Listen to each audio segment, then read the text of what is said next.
Thank you very much. I want to, first of all, thank every one of you for coming.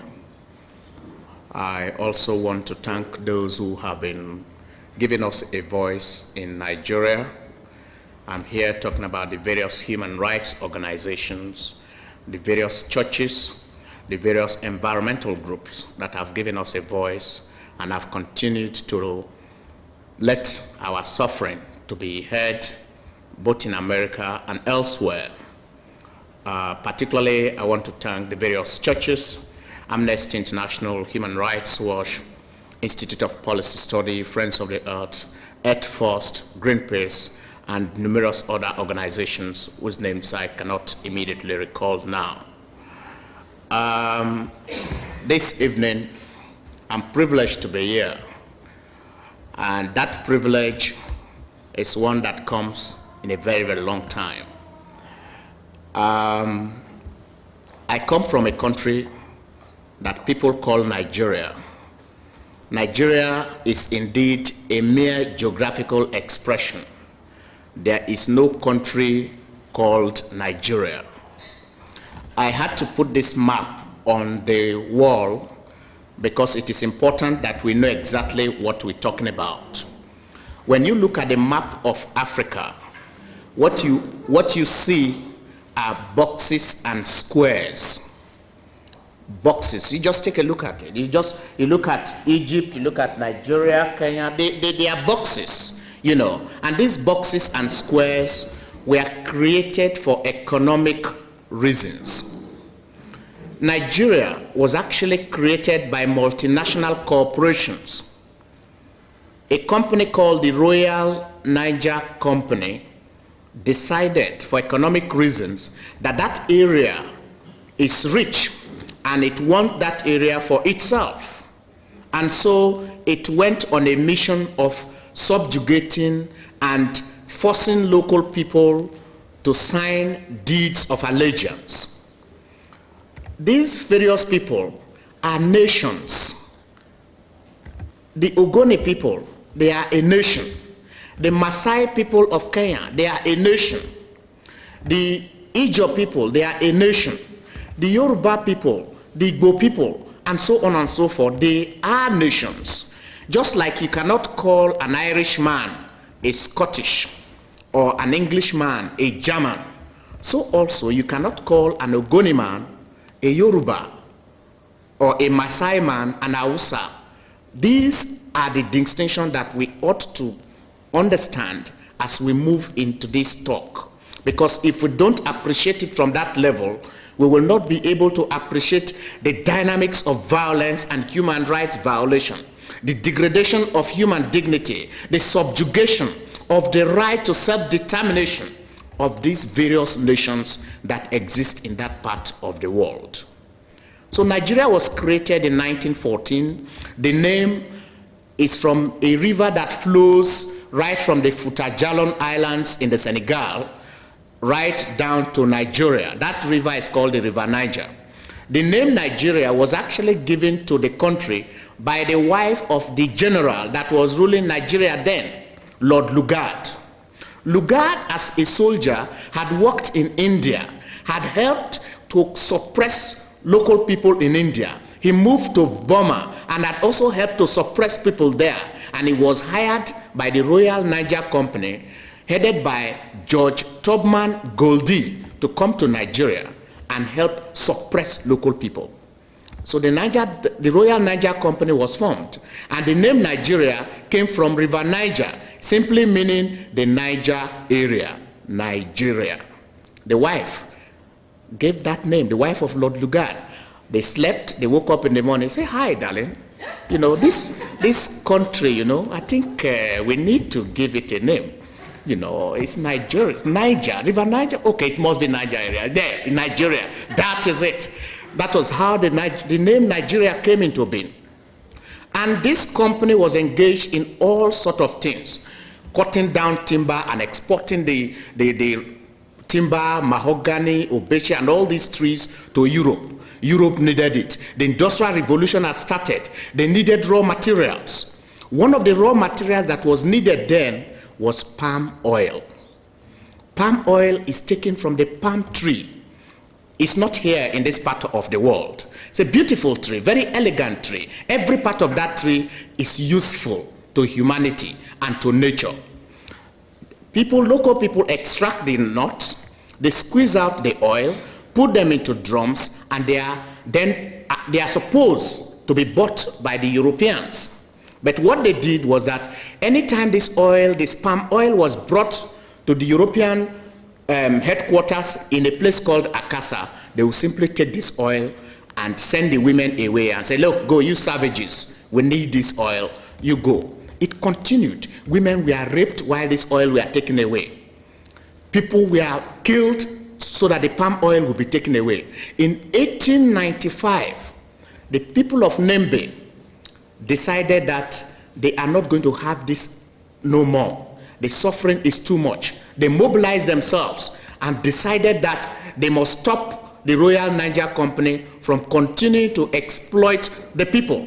The Nembe people are a clan in Ijaw land. That 1895, they visited the headquarters of the company and subjected the operators of this injurious trade to justice. They destroyed all the files and the drums. But however, they did not harm any single European. Go to the records, check the archives. The biographers and writers in the British Library and so on, they confirmed that no single European was touched. But the instruments of trade that was destroying their people were destroyed. The people felt that the files were the things that were causing them suffering. They were not educated. They don't know exactly what is going on, but they felt that the biros and the pen were what was causing them problems. So when they invaded Akassa, they were out to destroy the files and the drums. The reprisal from the oil company, take note, it is not crude oil at the time, it was palm oil. There was a violent reprisal against the Nembe people. The company invited the naval gunboats of Britain, Imperial Britain, to attack Nembe. Over 4,000 people, mainly women and children, were slaughtered in one single day using the gunboats to suppress the people. Look, you cannot stop legitimate trade. What the European companies call legitimate trade was to take this palm oil, not paying anything to the local people who produce it, and telling them that they are savages and no good, and taking away this palm oil. That was 1895. The resource was palm oil. 100 years later, 1995, the resource changed to crude oil. The company changed from Royal Niger Company to the Royal Dutch Shell. The instrument of suppression remained the same: soldiers and mobile policemen armed to the teeth. They invaded Ogoni. 2,000 people have been slaughtered. 27 villages burnt down. And the writer, a peaceful, non-violent campaigner, Ken Saro-Wiwa, executed with 8 other people. Why? They had organized non-violently and mobilized their people to demand that Shell should stop polluting their land. Shell, in collaboration with the military dictatorship, decided that the Ogoni people must die. 80,000 people from Ogoni land are internal and external refugees in the world. Some of them in the United States, some in Canada, some in Benin Republic, and so on. They've been dispersed all over the world because of economic reasons, because of corporate rule, because oil must be taken out of the Niger Delta at all costs. The Niger Delta is a beautiful place. It is a tropical rainforest belt, beautiful streams and rivers. And I think, though we may be primitive, we have something to offer to the world. We have protected our environment. We have protected our rainforest. We have protected our rivers, and we are not polluting it. I think the whole planet Earth is connected. We can offer that to the world. But what are the corporations doing? They are saying that no, for greed, they must take this oil and bring it as cheaply as possible to the United States of America. For greed, they must take this oil and suppress local people as much as they want. And so the subjugation and persecution had continued. You have heard of Ogoni. You have not heard about the Andoni people. You have heard of Ogoni. You have not heard about the Jaw people.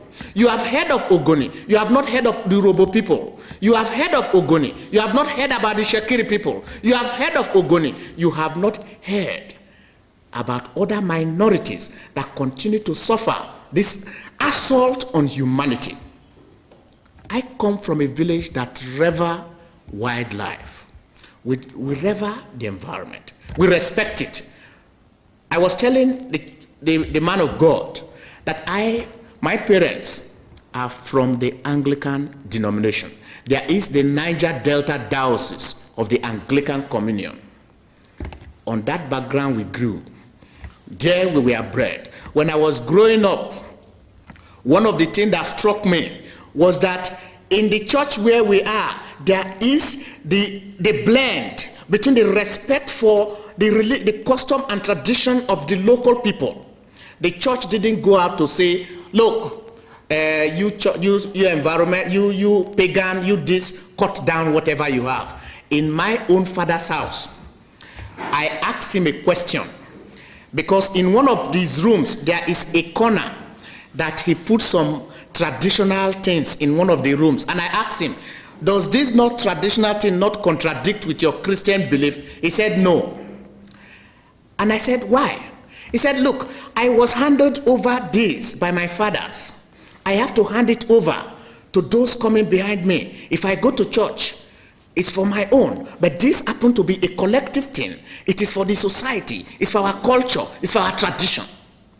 There is no contradiction between protecting what is natural and what has come to us in the Bible. And this must be resolved. We are saying, and we believe, that because my people don't kill elephants, that my people don't kill the chimpanzees, that my people don't kill the parrots, that my people don't kill the crocodile, because they believe that they are deities. They believe that they have a connection between the present and the past. We are saying that modernism must not be allowed to destroy our heritage. Why is society not being alive to its responsibility? We are saying that the American people have a right to take a lead in the fight for ecological justice. We are saying that today the American people are leading the world in preaching democracy and human rights. We are saying that the Americans must take a lead in environmental evangelism. We are saying that the American people must take a lead in bringing about corporate responsibility and social injustice. But that is not happening now, because corporations are controlling the people of the United States, and the ordinary people are not aware of this.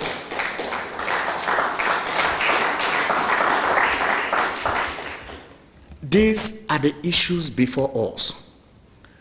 When I arrived in JFK, the first thing I told Daphne, what was your experience? Oh, I said, everything in the US is big.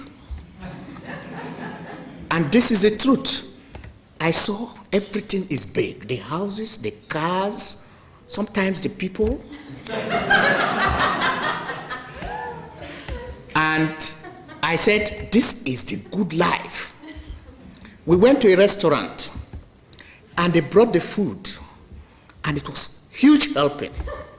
And I said, wow, this is the good life here. But then I reflected, and I continue to reflect, that this good life, will it continue for future generation of the American people? Will it continue? Knowing fully well that the world's resources are limited. We have just one planet Earth, that sustains life on this biosphere. And the lifestyle, can we maintain it? Can the American people maintain it? Can I come back in 300 years to New York or to Seattle and go into a restaurant and be given a huge helping? 1,000 years from now. I'm saying this because we believe in reincarnation, you see. We don't really believe that we die. That is by my culture. You can see my Christian life interplaying with my cultural setting. My father would tell me, oh, you are the reincarnation of our great-great-grandfather, because he speaks out. He stands for justice, so you must be his reincarnation.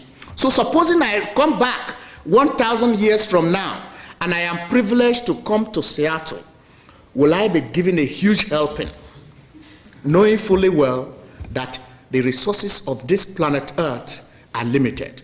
We are saying that some people, some corporations have decided that they must continue to acquire and acquire to the disbenefit of the future generation of the American people.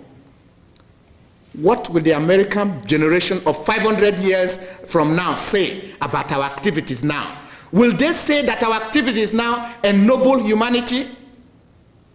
Will they not say that a majority of us who should have come out to speak against injustice and oppression decide to be silent? Will they not say so? Will they not complain that these corporations are piling up huge ecological debts for them to come and pay? Ecological debts.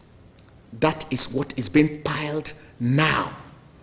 As oil companies drill and kill, as they continue to take nature's resources for themselves, as they continue to desecrate shrines, devastate forests, pollute waters, pollute land, foul the air, are these not piling up so that future generation of the American people, who are not part of this petrodollar buffet, will they not come and pay for the recklessness and carelessness of the present?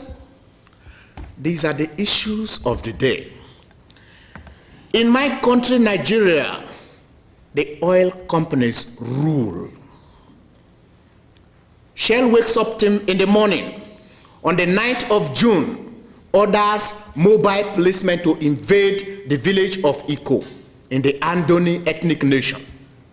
They wake up in the morning in 1990, they hire soldiers and mobile policemen to invade the village of Umwechem.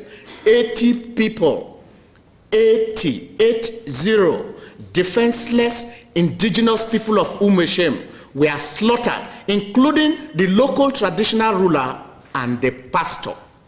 They were killed because they non-violently protested and have continued to protest against the ecological poisoning of their land. That was in 1990. And in Ogoni, the story is very well known. Chevron, that you hold so dear, on the 28th of May this year, they hired soldiers to kill defenseless people of Ikoriwo in the Laje community in Ondo State, in the western axis of the Niger Delta. Chevron, they kill, they drill, they pollute so that they can bring the oil very cheaply to you.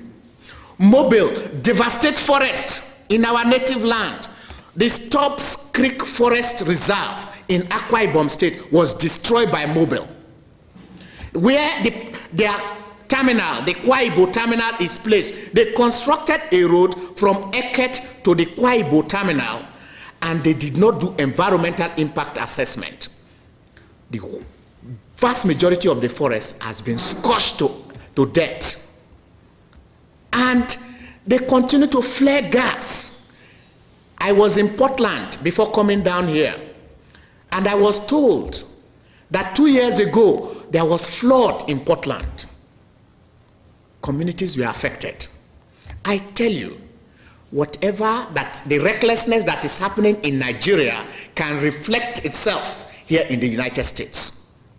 If we look inwards and inwards alone without looking external and finding out what is happening elsewhere, the ecological depths will get registered in devastating consequences. It is important for us to take steps now, steps that will ennoble humanity. I used to say that the little ant that crawls in the forest, we do not have the scientific knowledge of understanding what that ant is thinking. So why should we destroy it? Why should our activities affect it? we have to look at the whole issues holistically. One part connects the other. One part interrelates with the other. And we think the challenge is before us, that we must go, just like when the Christians came to us to preach, they were going from house to house. Those who are concerned must take up this message. Environmental human rights evangelism. We must go from house to house, street to street, door to door, to talk about these issues. I think when America is ready, the world will change. But I think you are not ready yet. And that is why we are going this slow. You are not ready because 68% of the world's resources is controlled by the G8. And the G8, America dominates it. The good life is here. The day you are ready and you say, yes, we want to move, the world will move. Just take a look at the soap opera going on, the Lewinsky-Clinton issue.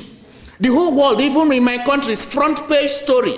So whatever you do here, it has impact there. If you say we want ecological justice now, it will happen. If you say we want human rights to be protected, it will happen. If you say we don't want corporations to dominate and rule and ruin indigenous communities and their environment, it will happen. If you say your tax money should not be used improperly, as the World Bank is doing, it will happen. You contribute about 18% of your tax money to give to an amorphous, unaccountable organization like the World Bank. And the World Bank used this money to finance multinational companies like Exxon, like Chevron, like Shell. I put this map here because there are stories to be told. If you look to the northeast of Nigeria, there's a country called Chad. Further down to the east is Cameroon. Now, as I'm talking to you, the World Bank is about and is prepared, committed to financing a pipeline from Chad to Cameroon.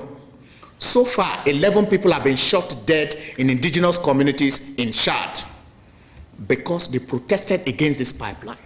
Yet the project is going ahead. Your tax money is going to be used to finance human rights violation in primitive Africa. What are you going to do about it? It is not your problem alone, it is also our problem. Sometimes we blame ourselves and say, maybe we should have done something else. I was reading the New York Times on Sunday. There they quoted Chief Bola Ige. This is a Yoruba leader from the West. He said, look, if I was somebody from the Niger Delta, I would have gone into a guerrilla warfare to fight against the corporation because of the injustice. But we have not chosen the path of guerrilla warfare. We have chosen the path of non-violence. We have chosen the path of coming here to talk to you so that you will take action. Yet, when we do that, we are executed. When we do that, we are killed. When we do that, the women and the children are murdered in broad daylight by soldiers that are financed by multinational companies. Shell actually imported weapons and gave them to the mobile police force to kill people. Mobil, Chevron are doing the same. Chevron had to hire soldiers to kill people, like I said. Yet the world is not aware. Do you want us to go and take weapons and begin to fight before you will hear us? We don't want that. Violence is like a circle. Once you start it, it goes on and on. Look at Rwanda. Are you going to wait till the situation degenerates into a Zaire? The region called the Niger Delta is strategic to global security. Nigeria controls over 15 nations in West Africa. If they vote for war, the war happens. If they vote for peace, it happens. They instigated war in Liberia, and then when they were ready to make peace, they created ECOMOG, the Economic Community for West Africa or whatever. So okay, now there should be peace. They provoked a coup in Sierra Leone. When they discovered that the coup was not popular, they decided to flush the coup leader out of that country. So we have now restored democracy there. How can a dictator restore democracy in another country? That's exactly the game they are playing. And people will say, hey, Nigeria is democratizing. A new leader has emerged. His name is General Abubakar Abdulsalam. A mouthful of a name. This general was present in the meeting that decided that Ken Saro-Wiwa should be hanged. This general has been present, has remained there from the time when Babangida was there. This general had been in the army for 35 years. This general had amassed wealth and built mansion. We challenged him. Now, probe yourself. If you say you are here to restore democracy, probe yourself first. We want you to be accountable. The problem with Nigeria is not elections. The problem in Nigeria is not about elections. It's not about rushing to, in February, they will organize elections. And when they organize election, they will put a puppet there who will protect the corporations and protect their ill-gotten wealth. In 1991, the Americans moved to help Kuwait, so we were told. There was Gulf War. Now, Nigeria made so much money from that Gulf War because the Americans were not importing oil from the Middle East because of the problem. We made so much money. Over $12 billion was made within that same period. Those 12 billions was simply taken and put into the private pockets of generals. And Abubakar was there when they were sharing this loot. We are saying that the first step to be taken is to look at these boxes and squares of Africa. For Nigeria, it is important for the various ethnic nations to come together on a round table to discuss how we can govern Nigeria, how we can draft a constitution that will protect the Ogoni people, how we can draft a constitution that will guarantee democracy, guarantee freedom of the press, guarantee that journalists can work freely, that you can do what is legitimate within the law. The way I'm speaking to you people, I cannot do that in my country. For 5 years, I have not flown out of my own country, yet I live there. I have to sneak out to a neighboring country because my name is in the computer. And if I have to go through Lagos or Port Harcourt, for those of you who know Nigeria, I will be arrested and I will disappear. That is the reality of this country. Yet Abubakar Abdulsalam tells you is democratizing. The Mobile took an advert in the New York Times of the 13th of August, titled, "Save the Day." You know, save the day. This is, seize the day. The advert said that, look, things are now changing. You know, don't talk of divestment, don't talk of boycott, don't talk of this, don't talk of that, because things are changing. The advert said, paid for by Mobile. They know exactly what they want. They need military or very strong people to suppress the minorities so that oil can come very easily and cheaply to all of you here. And one thing they told me to inform you, that is the local people, that if you drive your car to any of these corporations that have business in Nigeria, what you are pumping into your car is not petrol. You are pumping the blood of our people into your car. And so we are discussing. We want these companies to be accountable. We want these companies not to support dictatorship. We want these companies not to support civilian dictatorship, because what they want to impose on the Nigerian people without a discussion is civilian dictatorship. They are dredging out retired generals like Olusegun Obasanjo, say, look, come and contest election. That in America, some general also retired and became president of the United States. So what you are doing here is not new. I tell you, the US is not exactly like Nigeria. There's diversity, that's quite all right, but we are saying that in this period when we have to fashion a nation, that every ethnic nation that belongs there can feel that it's part of that country, there is need for dialogue. There is a need for discussion. And that discussion can only take place when the various ethnic nations elect their own representative to a roundtable conference. Then a constitution will be drafted. The Constitution will guarantee the rights of these various nations to self-determination. Then we can go to election. The Constitution will say, look, the military, this is your role. Do we want the military to be regionalized? Do we want the police to be regionalized? In Nigeria, the police is not regionalized. The military is not regionalized. The army is not regionalized, it's centralized. The police of Seattle, you have police here. You have police in Portland. You have police elsewhere. In Nigeria, it's just one police, and they are dominated by the major ethnic nation, mostly the Hausa Fulani, and they use it to suppress people. And when these oil companies have this, their cahoot agreement with this, the generals and the police and so on, the minorities are suppressed. They receive orders from those people. And we are saying that this is a circle of violence that must end. And the only way we can achieve that is through discussion and dialogue. They are not allowing it to happen. And we are asking you to help us. Tell these oil companies by the power, by your buying power, that we do not want to have anything to do with you. Tell this Abubakar Abdusalam, a pretender, that look, you are no different from your predecessors. You have been there all along, supporting and rubber stamping human rights violation. If he repented, that would have been a different thing. He had not repented. You know, and his non-repentance can be seen in the way he parceled the Constitution. The 1995 Constitution he wants to give us to use for our so-called democracy is the one that General Abacha drafted.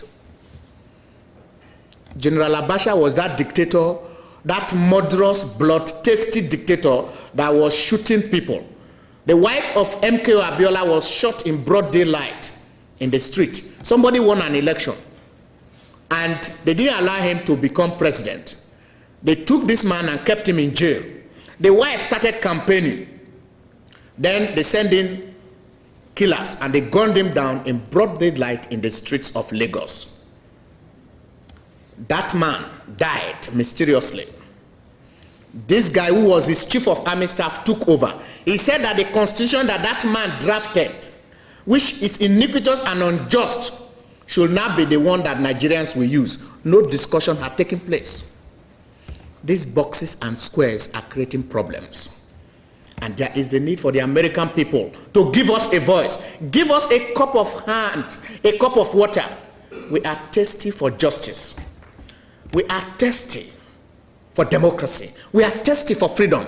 We want your support. For how long? Do you want to wait until you start seeing on CNN starving children, dying people? Is that when you want to mobilize and say, let me send them a blanket or a cup of orange juice? Is that when you want to take action? Now is the time. I thank you for this opportunity. Thank you.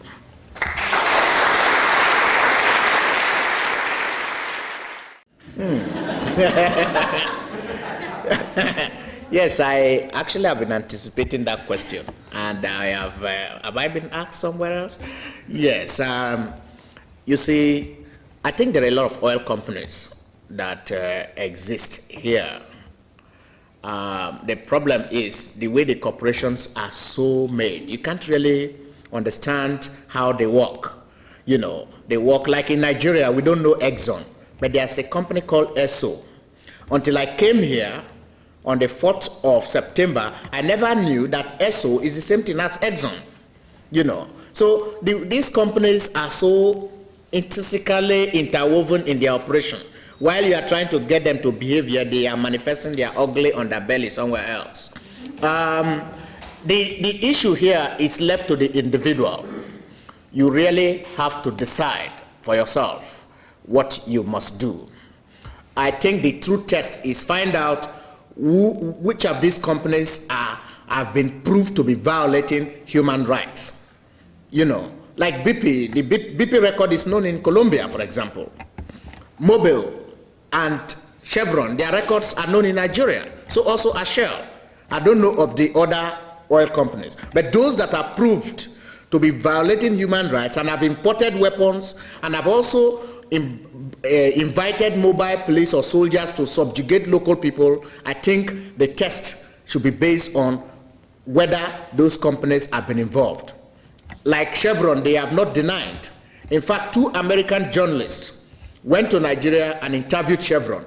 Their program would have been aired about 2 weeks ago or last week, but the Lewinsky-Clinton matter threw that program off board. And so it kept on being postponed, you know, so that every single oil company, when you have proof to show that they are violating human rights and they are destroying tropical forests, destroying indigenous cultures and so on, I think the best thing is to stay away from them. I think those who are willing are those who are sitting down here, and you. And I think the step should then be taken by you to talk to one other person who is not here. And so something as important as this, the change will not come automatically. The biggest challenge is for the American people not to create problems for future generation of the American people. This is important. If action is not taken now, when those generation of the American people come in, say, 200 years from now, they will say, you were greedy. They will say, you were not caring. They will say that you thought of only yourself and your own self-improvement. You never thought about them. I think that the founding fathers of this country thought about you, and that is why you are here. How can you think about those generation of the American people that are not here now?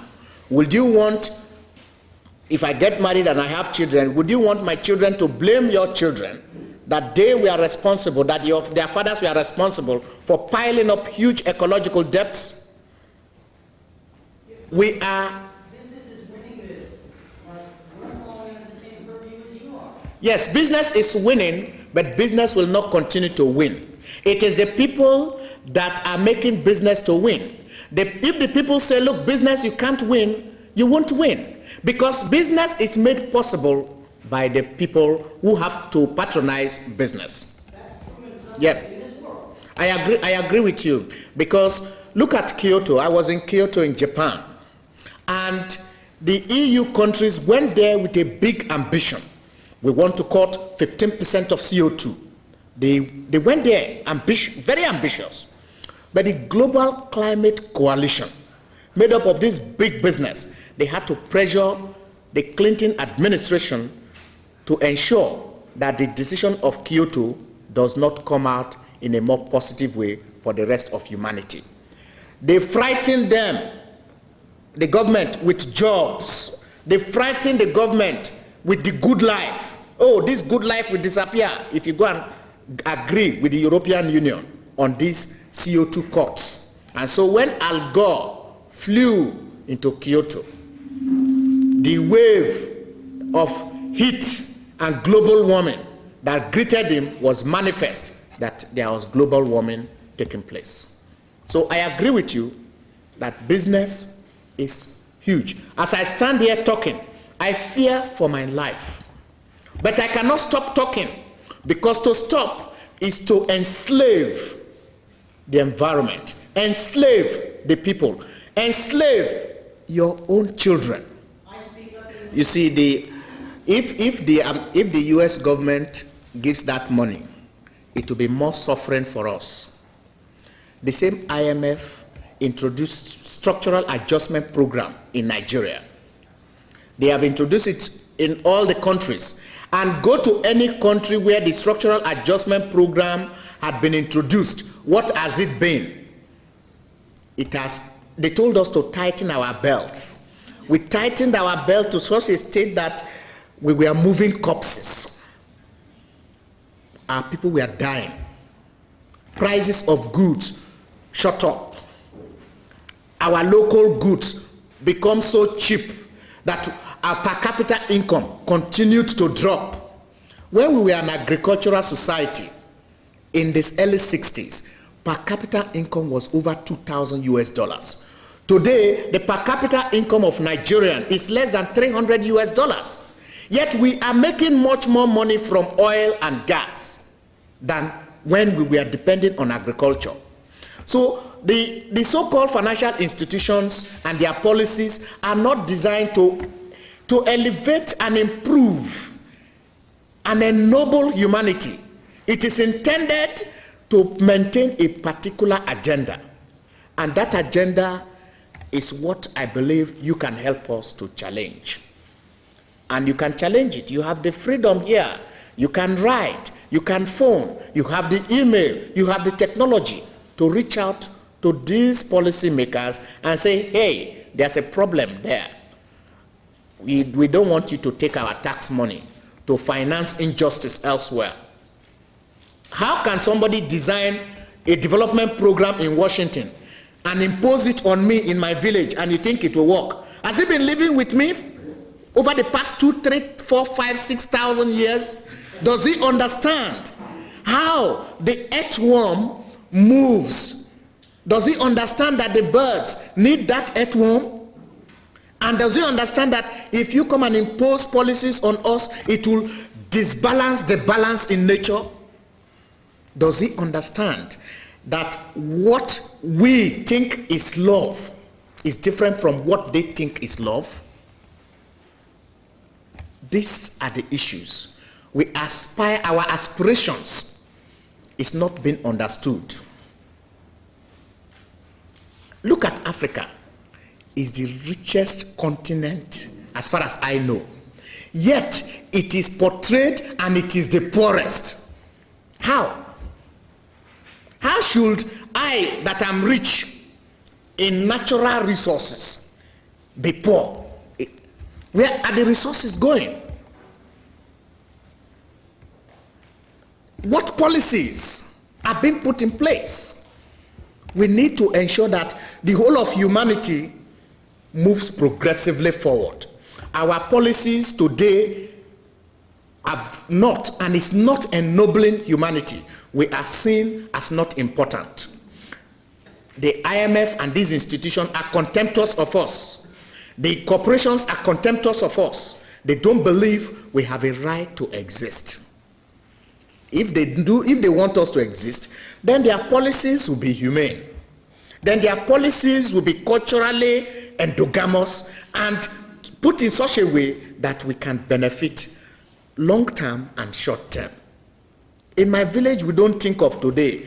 You think of what are you going to pass to the generation yet unborn. If my fathers were reckless, there wouldn't have been any of these things that we still see. So the policies I don't understand.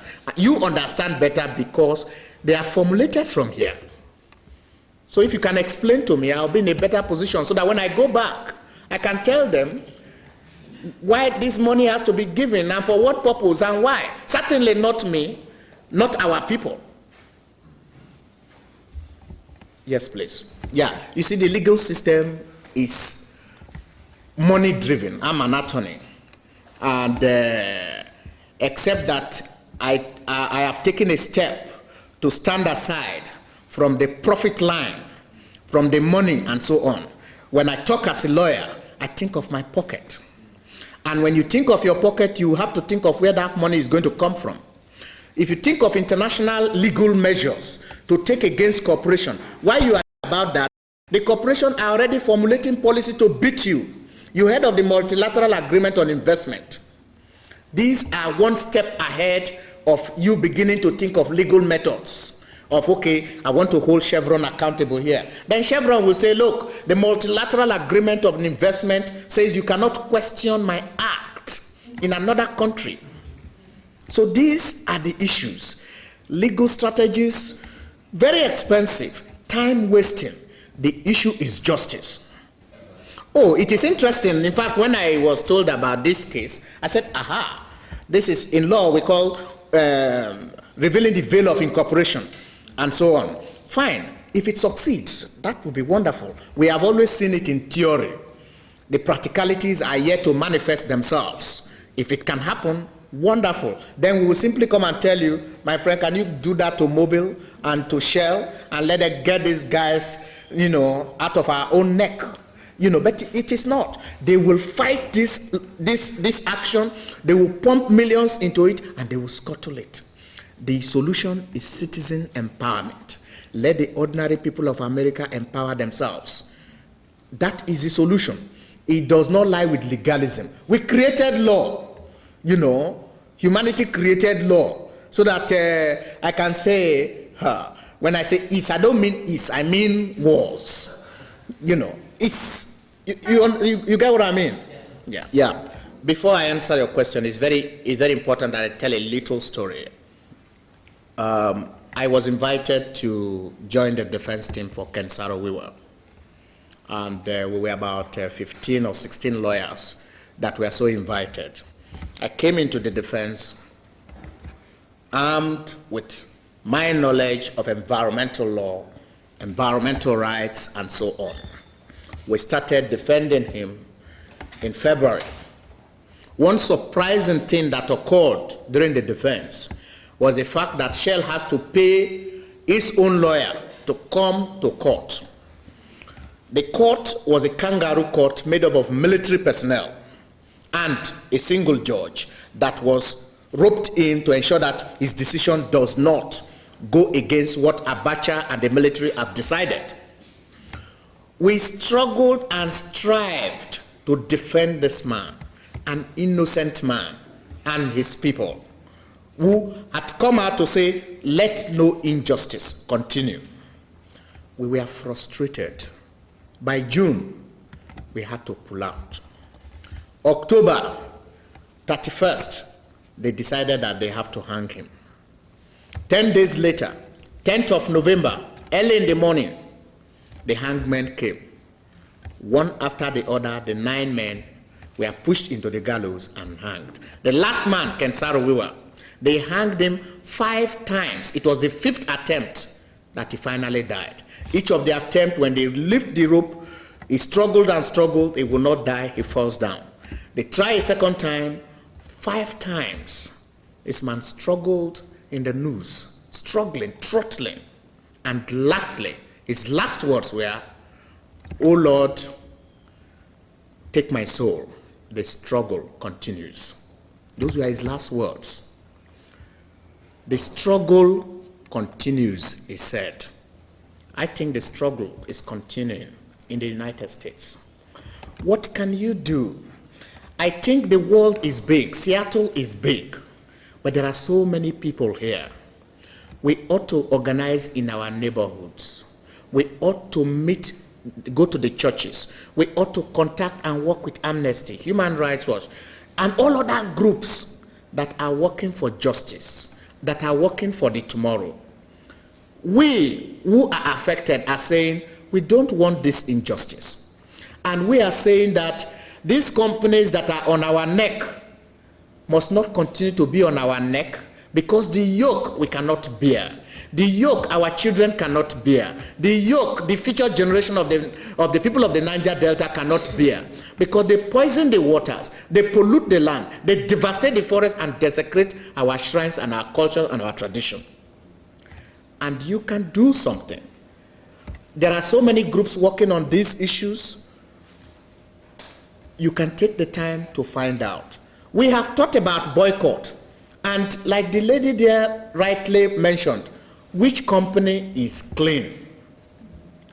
And if none of these companies are clean, for Christ's sake, why can't we think of a divestment campaign? That will hit them hard. Any company operating in Nigeria, drilling and killing and polluting and not supporting the rights to self-determination of the local indigenous people, they should leave. And we are calling for a divestment campaign. They said, well, divestment is a very strong weapon. It cannot only be used when it is serious. They then cite, people will cite South Africa, that South Africa was a perfect case to use divestment because it is the crime against humanity, apartheid. I tell you, what is happening in Nigeria is worse than apartheid. I narrated to you how Nigeria was created by companies for economic reasons. In the case of South Africa, it was clear, okay, it is whites against blacks. But I tell you, in Nigeria, there's native imperialism, internal colonialism, and the multinational companies are firing and supporting this native imperialism in that country. We want to live together, yes, but we can only live together on the basis of justice, on the basis of equality, on the basis of the protection of our environment, on the basis of us being recognized as human beings in a world that we think we are human beings. The issue is very serious. You want to help us. How best can you help us? I don't know this environment. I've never been to the United States before. I have never been to Seattle before. This is my first time. So I don't know how your society works.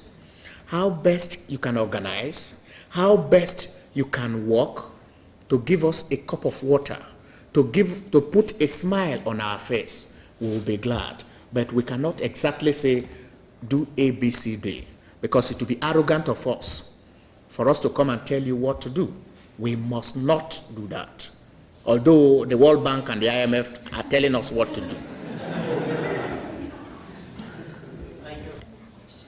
Well, I want to thank you for the kind comments, especially in inviting me to stay in the United States.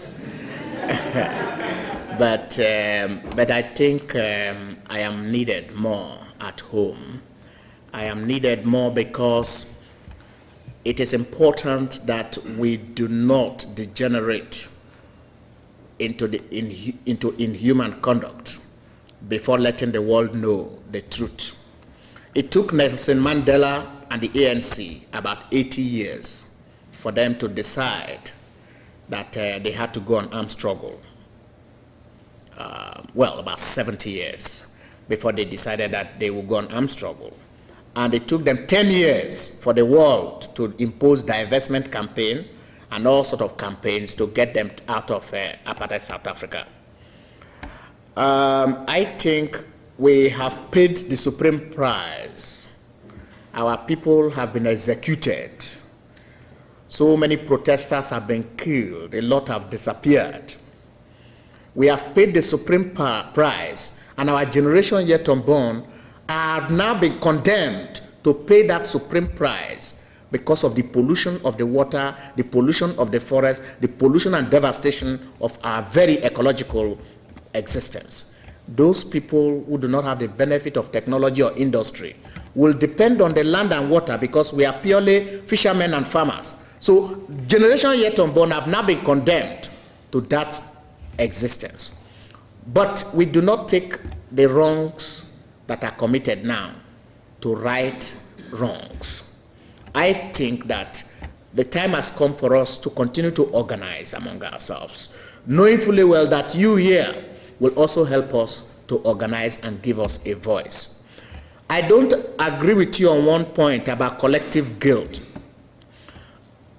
I think that you cannot say, I don't know whether you own shares in Chevron or Mobil and all these companies.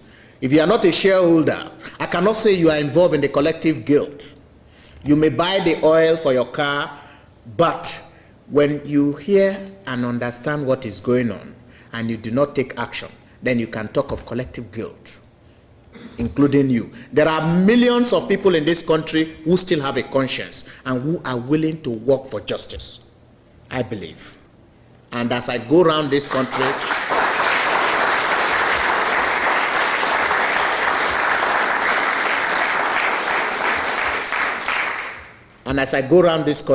I see it in the faces, in the actions. I am here because of organization, the church, Amnesty International, Institute of Policy Studies, and so on and so forth. They made it possible for me to be here. If I continue to work for 3 years, I won't be able to save money to travel from Nigeria to Ghana to Amsterdam to the United States and then fly from one city to the other. The naira, that is the local currency we have, is about 100 naira to $1 US. So for you to save even for a flight ticket from this city to California you know how much that is going to be. So it's a privilege for me to be here, and it is not possible for me to stay here because of the enormous work that we have at home.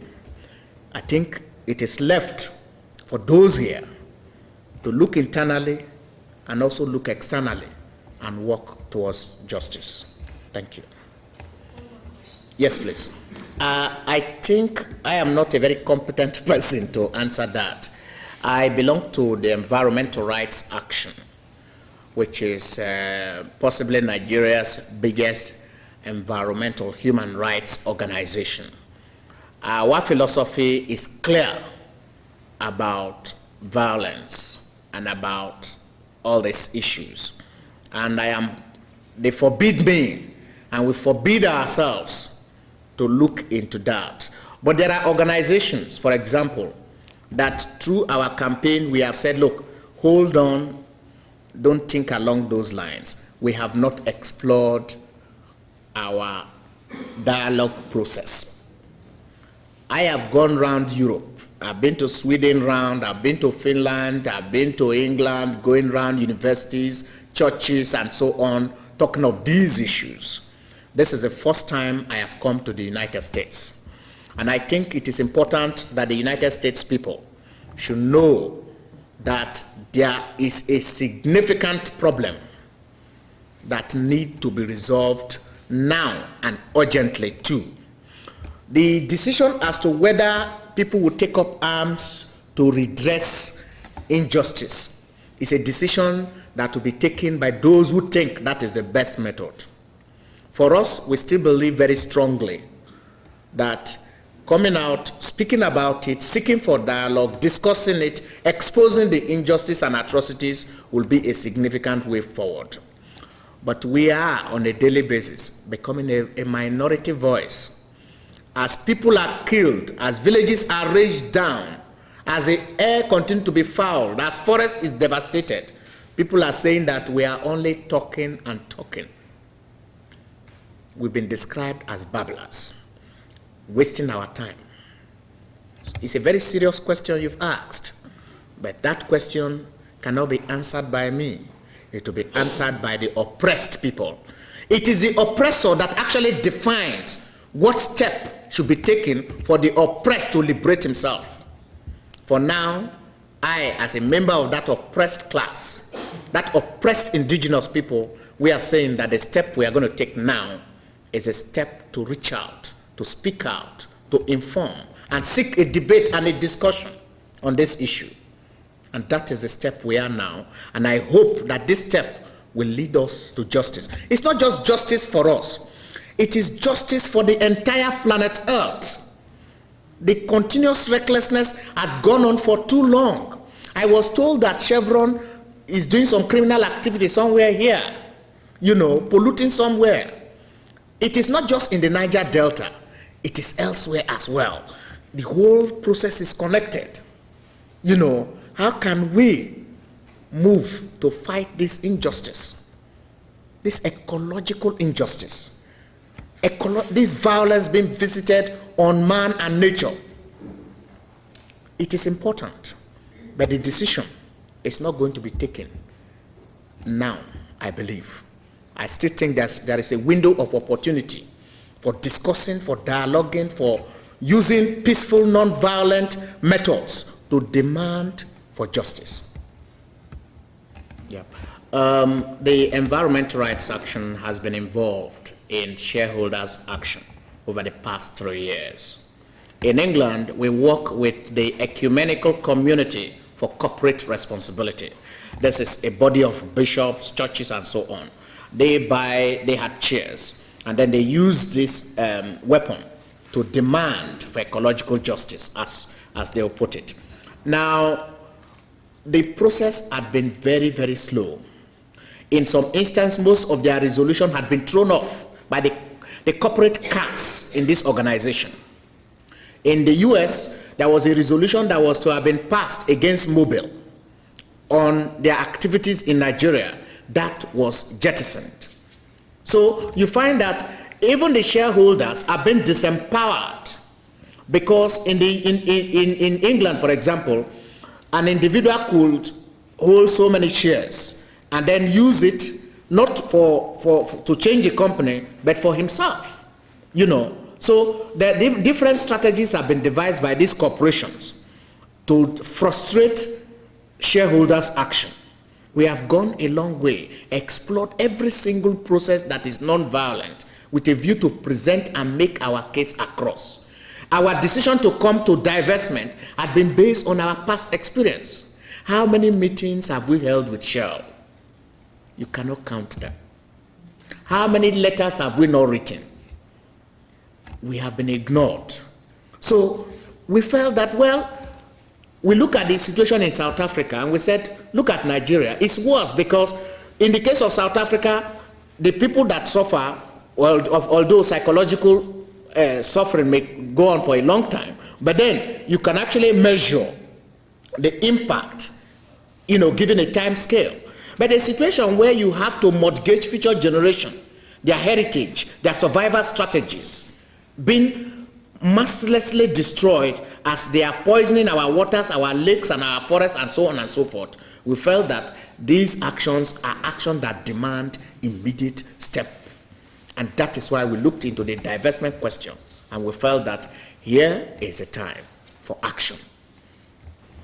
Well, it's a difficult position, but I think that it will be left to the individual to take the steps, whether they will take steps for justice or not. I was telling Daphne that staying in this country and working here is one of the biggest challenges that you face. Although I see comfort and I see wealth, but when I look at the fact that as you work, you have to think of when you retire. You know, my father didn't have to think of when he retires because he goes back to the village, the farm is there, the water is there, the forest is there, and he can live in that environment. But you have to think of when you retire. You have to think of how to keep money so that you can hit your homes, so that you can, you know, still live. And it's a big challenge. The question then is, if it is that difficult, are there no alternatives? Especially if the alternatives will not bring about injustice in other countries. Saving in Exxon, fine. Shaving in Chevron, fine. Or keeping money there in Shell, fine. You know, but the question is that money being used to finance injustice elsewhere? These are the issues. Is it being invested somewhere where blood will continue to flow? That is the issue. I think the time has come that people should invest in ethical areas, ethical investment, in places that you are sure that the money is not going into financing things that will create injustice for other people. I think people should begin to think about that. Thank you.